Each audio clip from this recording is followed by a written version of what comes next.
सूर्यदेव आप?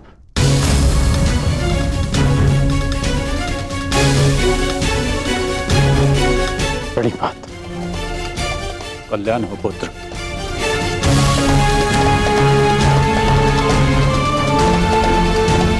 ऐसी क्या आवश्यकता आन पड़ी कि आपको इस समय मेरे समक्ष आना पड़ा? कुछ समय पश्चात मैं आपको अर्घ भेंट करने आने ही वाला था। आज मैं अर्घ लेने नहीं आया हूं पुत्र,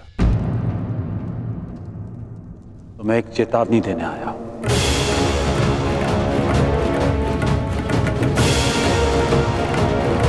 और वो ये, तुम कल प्रातःकाल मुझे अर्घ भेंट करने मत आना।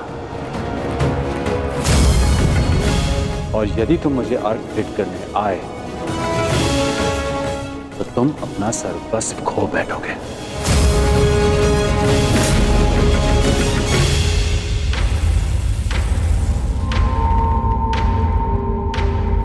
हाँ पुत्र, मेरी विनती है तुमसे, कल प्रातःकाल तुम मुझे अर्घ देने मत आना।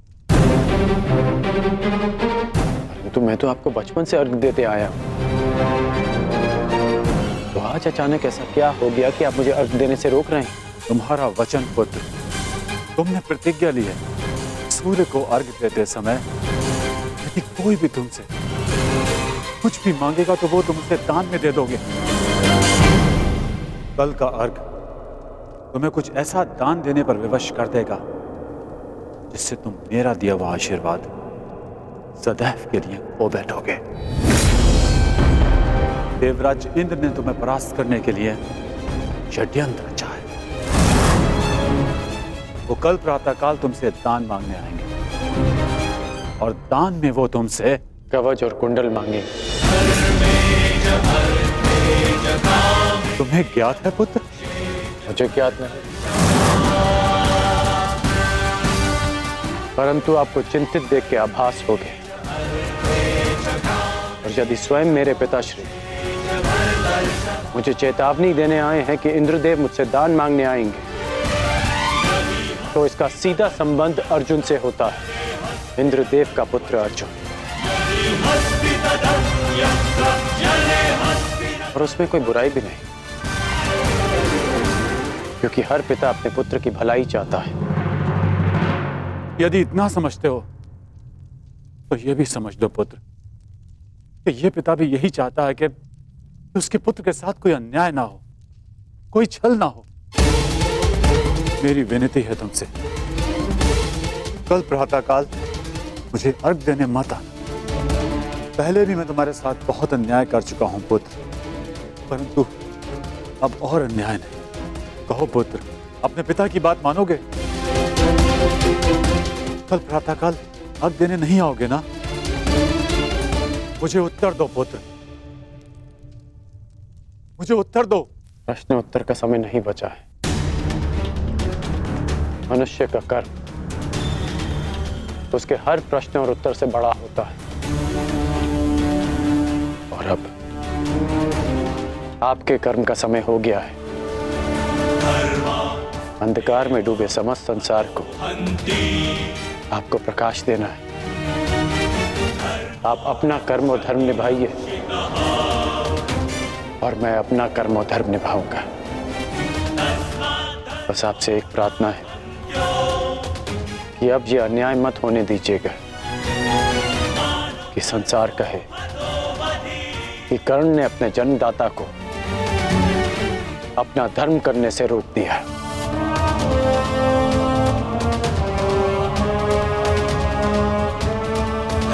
प्रणिपात पिताश्री।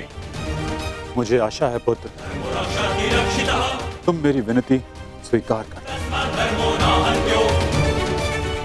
कल्याण हो तुम्हारा।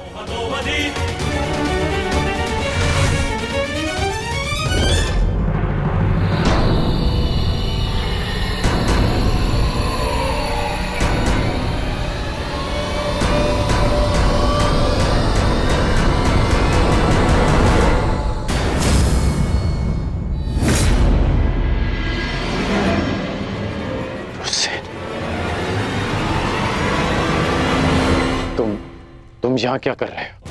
मैंने सब सुन लिया।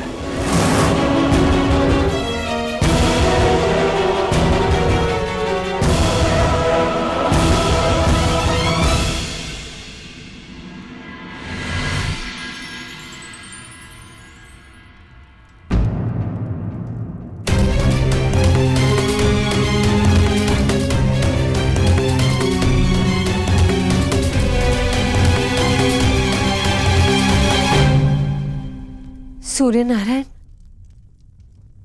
आप यहाँ?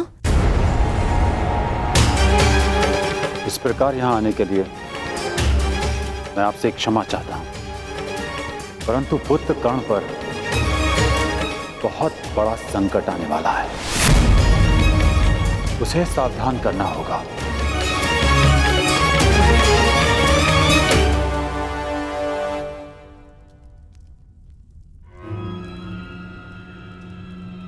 आप सूर्यपुत्र हैं, परंतु ये कैसे संभव है?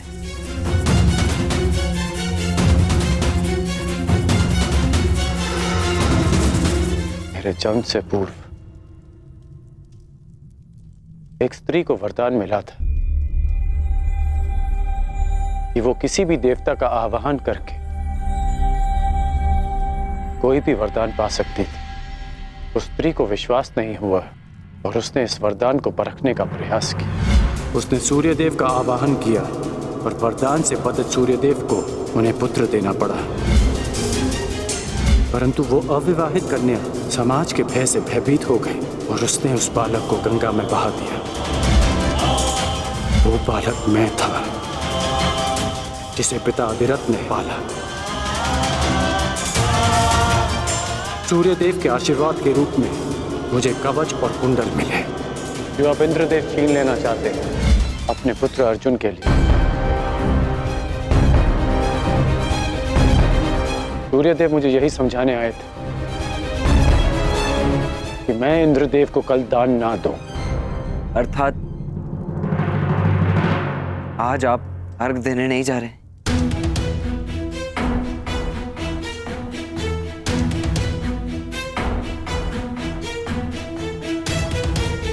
नहीं,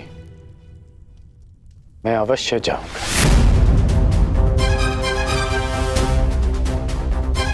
क्यों? मैं आपको ऐसा नहीं करने दूंगा।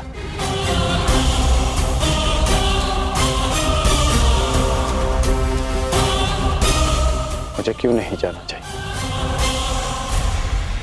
एक दान के भय से अपना संकल्प तोड़ दो, अपना सम्मान खो दो? नहीं पुत्र, ये सूत पुत्र ऐसा कायर नहीं है। आप स्वयं के साथ ऐसा अन्याय कैसे होने दे सकते हैं पिताश्री? आप भली भांति जानते हैं आपके साथ छल होने जा रहा है। फिर भी वो सूर्यदेव जिन्होंने आपको अपना नाम कभी नहीं दिया, जिस पर आपका अधिकार था, वो सम्मान कभी नहीं दी, फिर भी आप उन सूर्यदेव के सम्मान के लिए इंद्रदेव के बिछाए जाल में फंसने जा रहे हैं। पिताश्री, ये कवच आपकी सबसे बड़ी सुरक्षा है और आप इसे इंद्रदेव को दान में दे देंगे। क्यों? केवल सूर्यपुत्र होने के सम्मान के लिए? नहीं, एक सूत पुत्र होने के अभिमान के लिए।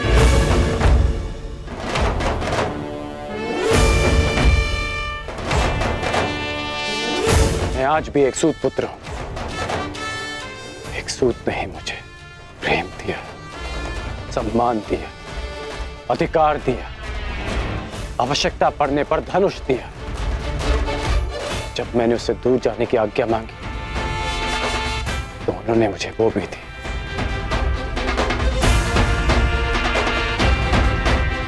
तुमने ठीक कहा पुत्र कि जिन सूर्यदेव ने मुझे मेरा नाम, मेरा सम्मान नहीं दिया, मैं उनके एक उपहार के लिए ऋणी क्यों रहूं?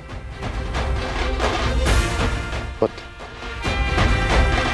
तुमने पूर्णतः अपने पिता को नहीं पहचाना। मैं अपनी सुरक्षा के लिए कवच और कुंडल पर निर्भर नहीं।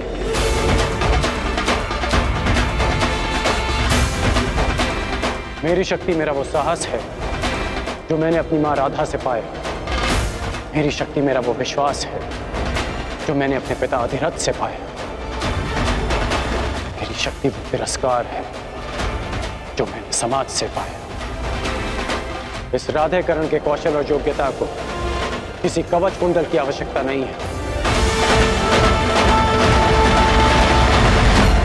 परंतु पिताश्री, ये सब अन्याय है।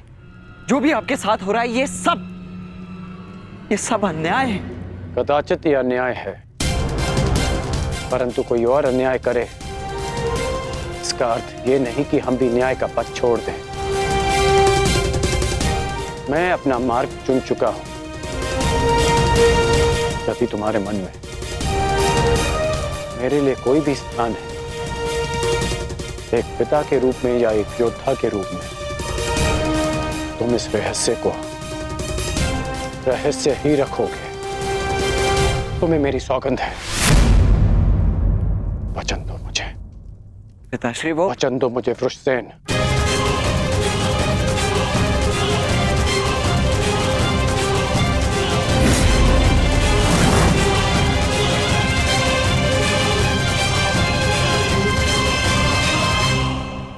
सूर्य उदय का समय हो गया है और मेरे अर्घ देने का भी। अब तुम जा सकते हो।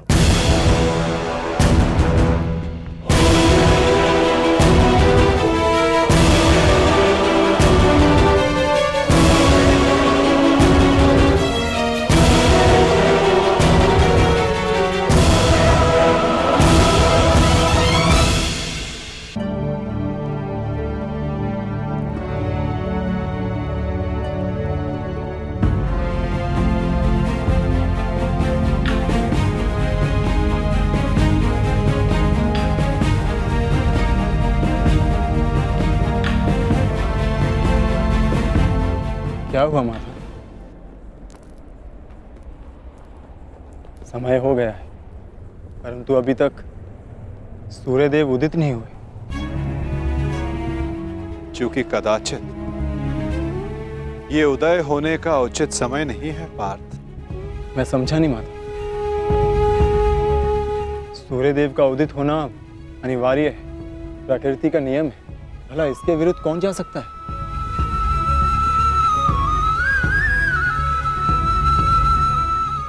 एक पिता अपनी संतान के लिए किसी के भी विरुद्ध जा सकता है पार्थ।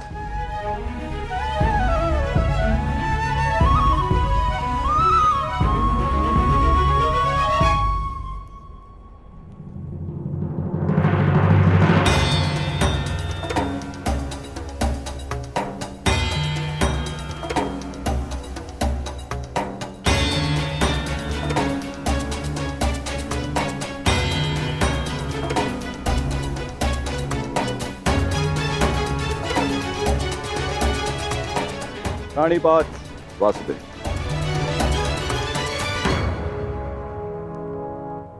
रानीपात गांधीवधारी अर्जुन। प्रणिपात। परंतु मैंने आपको पहचाना नहीं ब्राह्मण देव। महान व्यक्ति के पास समय ही कहां होता है किसी और से परिचित होने के लिए, परंतु महान व्यक्ति से समस्त संसार परिचित रहता है। वासुदेव का पराक्रम और अर्जुन के शौर्य से ऐसा कौन है इस संसार में जो परिचित ना हो।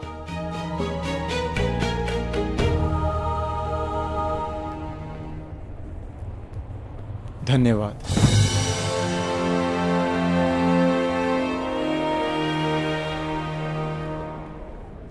मेरा आशीर्वाद है अर्जुन।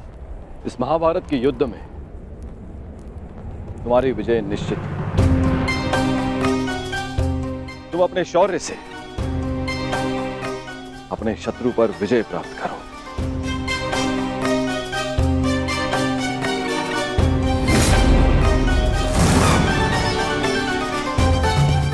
मैंने आपकी बात सुनी वासुदेव,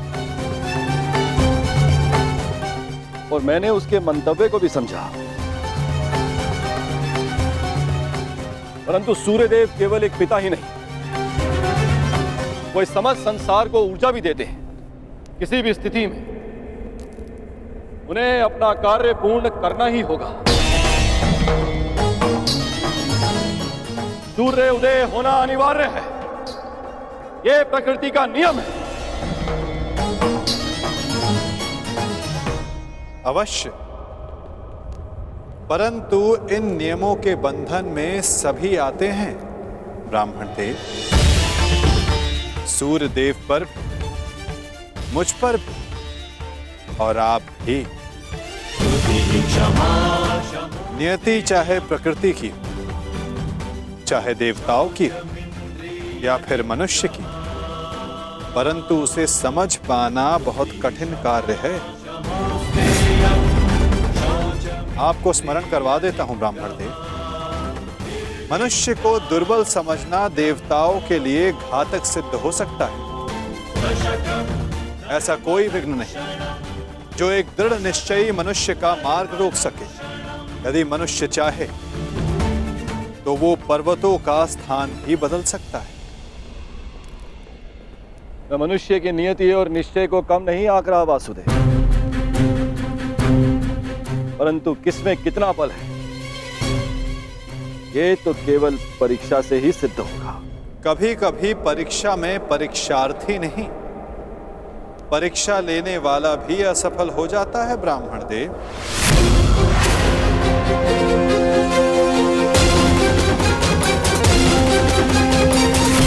कभी कभी परीक्षा में परीक्षार्थी नहीं, परीक्षा लेने वाला भी असफल हो जाता है ब्राह्मण देव। फिर चाहे वो मनुष्य हो या देव। देवताओं का तो धर्म होता है ना वासुदेव, मनुष्य को सदैव नए नए अवसर देना।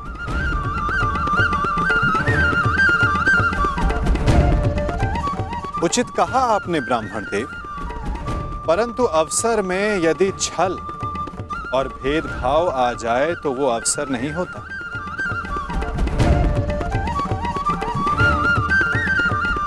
कदाचित आपको स्मरण तो होगा ही, यदि धर्म और कर्म में पक्षपात आ जाए तो धर्म धर्म नहीं होता और ना कर्म कर्म रहता है। एक पिता का धर्म होता है सदैव अपने पुत्र के हित में देखना, और एक पिता के अंधे पुत्र प्रेम के कारण ही ये महाभारत हो रही है ब्राह्मण देव।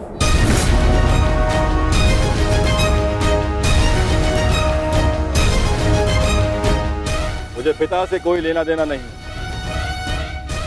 देखना यह है कि क्या एक पुत्र अपना धर्म निभा पाता है या नहीं।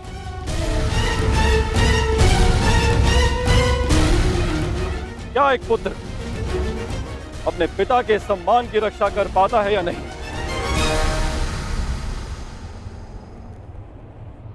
आज्ञा दें वासुदेव, मेरा प्रस्थान करने का समय हो चला है।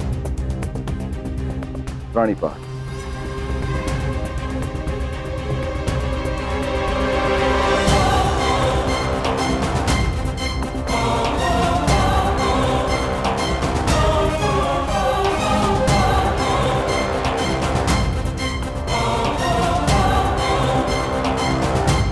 विजयी भव वत्स, विजयी भव।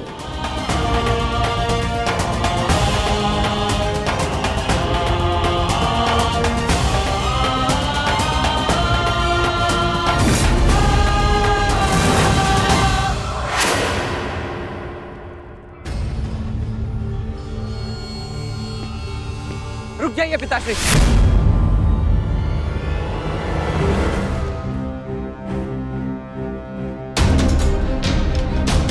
मत जाइए, अपने साथ ऐसा अन्याय मत होने दीजिए। सूर्यदेव ने आपके साथ जो अन्याय किया उसके पश्चात आप ऐसा कैसे कर सकते हैं?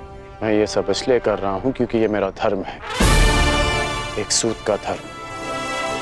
हम सूत सदा देते आए हैं, युद्ध में सारथी बनकर सुरक्षा देते हैं, राज्य को समय पर कर देते हैं।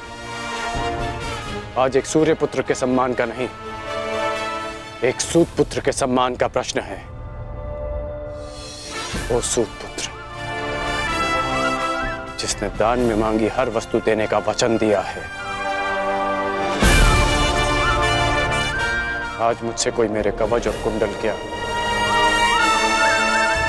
प्राण भी मांगेगा तो मैं दे दूंगा।